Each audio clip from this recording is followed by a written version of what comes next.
Le Corpus Christi est l'une des célébrations les plus fascinantes de la tradition chrétienne et, en raison de sa complexité, elle n'est pas célébrée par toutes les confessions.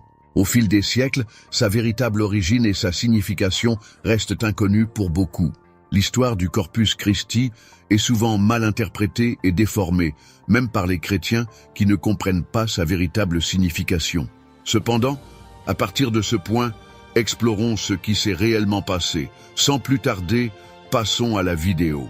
L'histoire commence en 1263, alors que l'Europe était un théâtre de pratiques religieuses intenses et de croyances ferventes. Dans ce contexte, un prêtre nommé Pierre, originaire de Prague, dans le nord de l'Italie, était confronté à une crise de foi. Il doutait de la présence réelle de Jésus-Christ dans la Sainte Eucharistie, une question qui troublait profondément son âme. Déterminé à trouver des réponses et à renforcer sa foi, Pierre décide de faire un pèlerinage à Rome, la ville éternelle. À cette époque, de nombreux fidèles se rendaient au tombeau des apôtres Saint-Pierre et Saint-Paul à la recherche d'un renforcement spirituel et de grâce divine. Pierre partit donc de Prague, traversant plusieurs régions au cours de son voyage. Au cours de son voyage, il décide de faire une halte dans la ville de Bolsena, connue pour sa dévotion à Sainte Christine, vierge et martyre du IIIe siècle. Bolsena, avec son immense et beau lac, était un lieu chargé de foi et d'histoire religieuse. Sainte Christine, connue sous le nom de Sainte des Malheurs, est célèbre pour avoir enduré plusieurs tentatives de martyre en raison de sa foi. Elle est née dans une famille païenne, mais s'est convertie au christianisme à un jeune âge, contre la volonté de ses parents. Sa dévotion à la foi chrétienne suscita la colère de son père, un homme de grande renommée dans la ville de Bolsena. Déterminé à lui faire renoncer à sa foi, il la soumet à la torture et à plusieurs tentatives d'assassinat. Cependant, selon la tradition, toutes les tentatives pour la tuer ont échoué, grâce à des interventions miraculeuses. Finalement, le père de Sainte Christine décide d'attacher une lourde pierre à son corps et de la jeter dans le lac de Bolsena, croyant que cela la tuerait.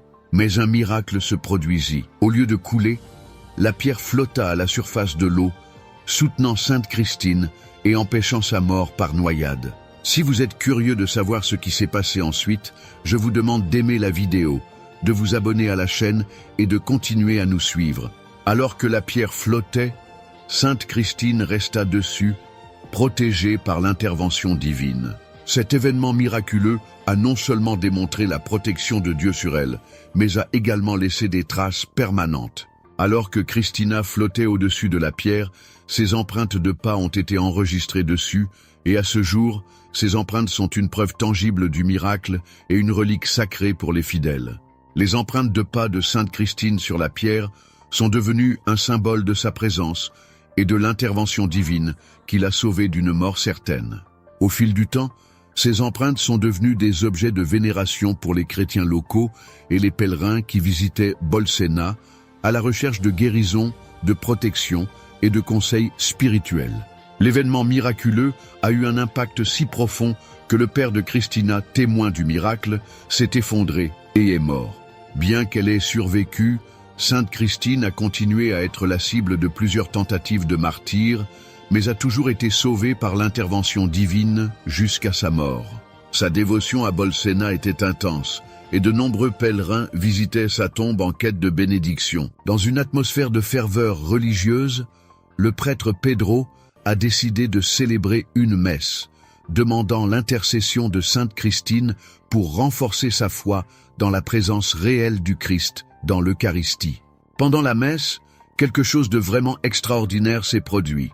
Toujours aux prises avec ses doutes sur la présence réelle du Christ dans l'Eucharistie, Pierre élève l'hostie consacrée au moment de la consécration. C'est alors que l'hostie commença à saigner et le sang coula, tachant ses mains et le corporal, le tissu carré placé sur l'autel. Cet événement inattendu et miraculeux a surpris non seulement Pierre, mais aussi les fidèles présents, qui ont observé le miracle avec étonnement et révérence. Envahi par un mélange d'émotions, d'étonnement et de soulagement spirituel, Pedro fut incapable de continuer à célébrer la messe. Avec précaution, il déposa l'hostie sanglante sur le corporal et, rempli de larmes de joie et de dévotion renouvelée, Il se dirigea vers la sacristie. Tandis qu'il marchait, des gouttes de sang tombaient sur le sol et sur les marches de l'autel, laissant des traces indélébiles qui seraient préservées comme des reliques sacrées. La nouvelle du miracle se répandit rapidement dans toute l'église et d'autres prêtres vinrent vérifier ce qui s'était passé. Tout le monde était stupéfait devant les preuves visibles du miracle, le corps taché de sang et les pierres tachées de sang.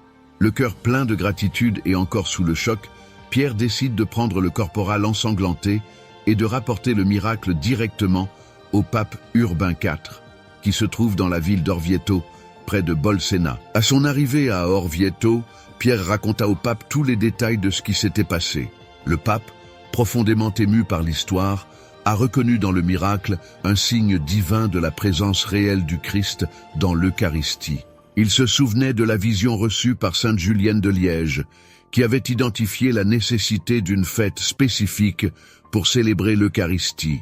Il est important de faire une pause pour mieux expliquer cette histoire intéressante. Sainte Julienne de Liège a joué un rôle crucial dans l'origine de la fête du Corpus Christi.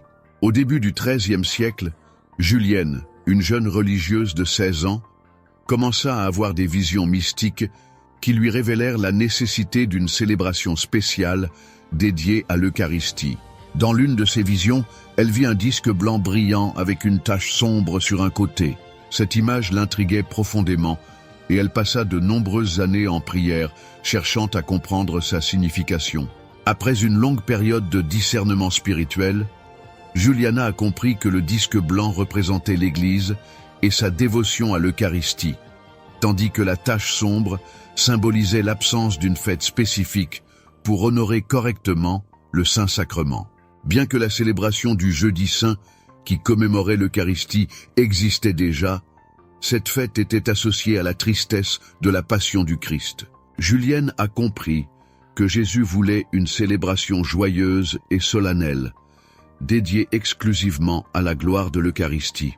Réticente à révéler ses visions, Juliana a hésité pendant 20 ans jusqu'à ce qu'elle trouve enfin le courage de partager son expérience avec un prêtre de confiance nommé Jacques Pantaléon. Il croyait fermement aux visions de Juliana et l'encourageait à diffuser son message.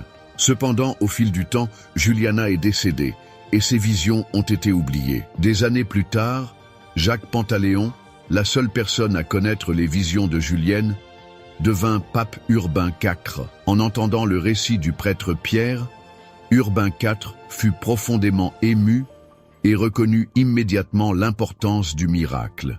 Doté d'une vive intuition spirituelle et se rappelant la vision de sainte Julienne de Liège qui avait prédit la nécessité d'une fête dédiée à l'Eucharistie, le pape Urbain IV comprit que le miracle qui s'était produit était un signe divin. Déterminé à agir rapidement, il cherche à confirmer l'authenticité de l'événement et à initier l'institution d'une nouvelle fête liturgique.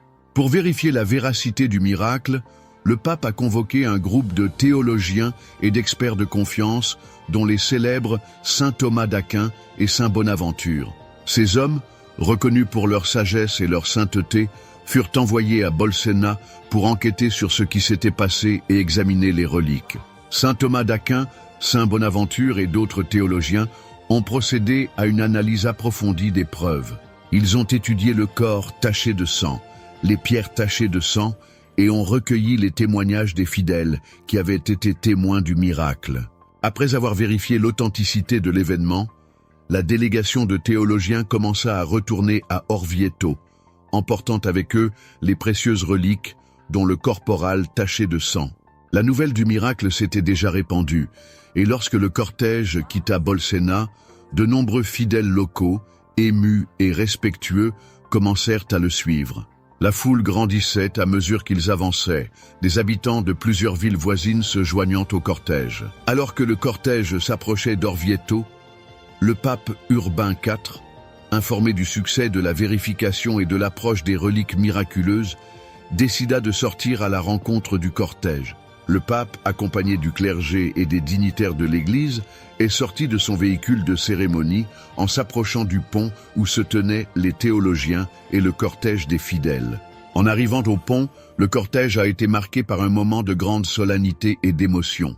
Le pape Urbain IV revêtu de ses vêtements pontificaux, s'agenouilla en adoration devant l'Eucharistie, représentée par les reliques du miracle. Il reçut avec révérence le corporal taché de sang et l'hostie consacrée, et avec le cortège, commença à marcher vers la ville d'Orvieto. Cet événement a été marqué comme la première procession eucharistique qui deviendrait un élément central de la célébration du Corpus Christi.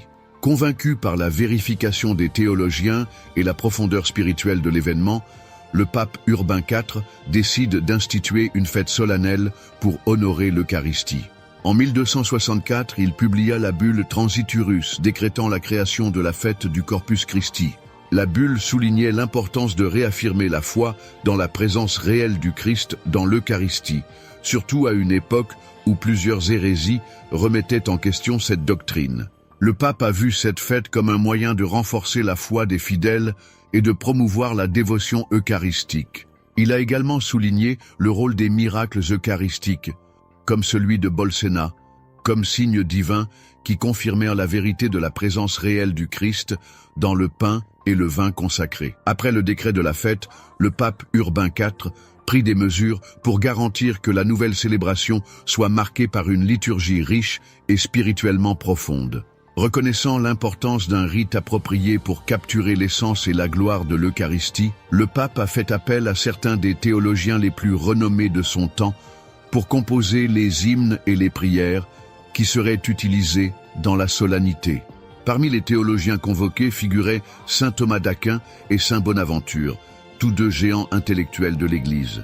Au moment de présenter les hymnes, tous les théologiens se sont réunis en présence du pape. Saint Thomas d'Aquin, reconnu pour son érudition et sa spiritualité, fut le premier à présenter sa composition.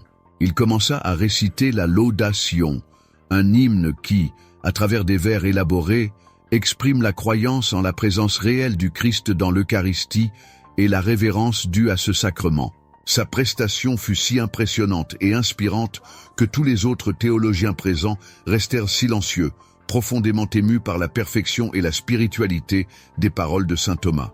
Avec une grande humilité, chacun d'eux reconnut la supériorité de l'œuvre de saint Thomas et déchira ses propres manuscrits, convenant que son hymne capturait impeccablement l'esprit et le but de la nouvelle fête. Ainsi, Laudation devient l'hymne officiel de la fête du Corpus Christi. Cet événement a non seulement mis en évidence l'extraordinaire talent théologique et poétique de saint Thomas d'Aquin, mais a également mis en évidence l'unité et l'humilité parmi les plus grands théologiens de l'Église, qui ont reconnu l'œuvre la plus apte à glorifier l'Eucharistie. La première célébration de la fête du Corpus Christi, instituée par le pape Urbain IV, fut un moment de profonde dévotion et de joie pour l'Église. La fête a été planifiée avec beaucoup de soin, dans le but de souligner l'importance de l'Eucharistie et de renforcer la foi dans la présence réelle du Christ dans le Saint-Sacrement. La célébration inaugurale comprenait une procession eucharistique solennelle, un événement qui deviendrait une tradition centrale du festival. Au cours de la procession, le Saint-Sacrement était porté dans les rues dans un ostensoir, permettant aux fidèles d'adorer et d'honorer la présence du Christ dans l'Eucharistie. La ville d'Orvieto, où le pape Urbain IV résidait temporairement, est devenue l'épicentre de cette célébration. L'importance d'Orvieto dans l'histoire du Corpus Christi a été soulignée par la construction d'une magnifique cathédrale, conçue pour abriter et conserver le corporal taché de sang, principale relique du miracle de Bolsena.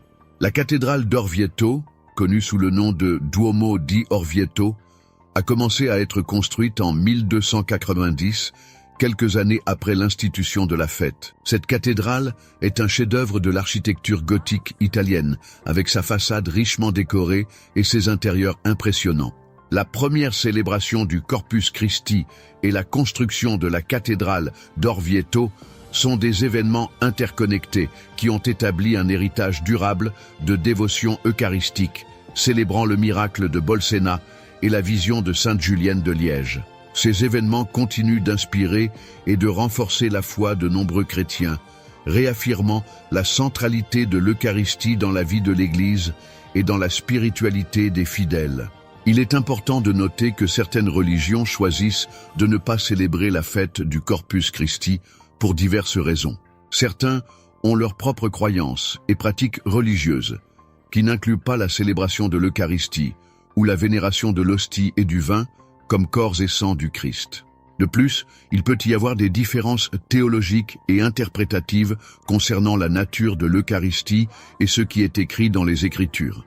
Il est toutefois essentiel de se rappeler que, quelles que soient les différences religieuses, l'essentiel est d'avoir foi en Dieu et de pratiquer les principes d'amour, de compassion et de respect mutuel. Le respect de la diversité religieuse et la recherche de la paix et de la compréhension entre les différentes traditions sont des valeurs qui transcendent les frontières religieuses et sont fondamentales pour une coexistence harmonieuse.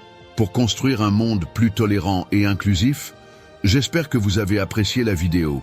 Veuillez vous abonner à la chaîne, activer la cloche pour recevoir des notifications, laissez votre like et cliquez sur l'une des 2 vidéos qui apparaîtront pour continuer à regarder. Bisous et que Dieu vous bénisse.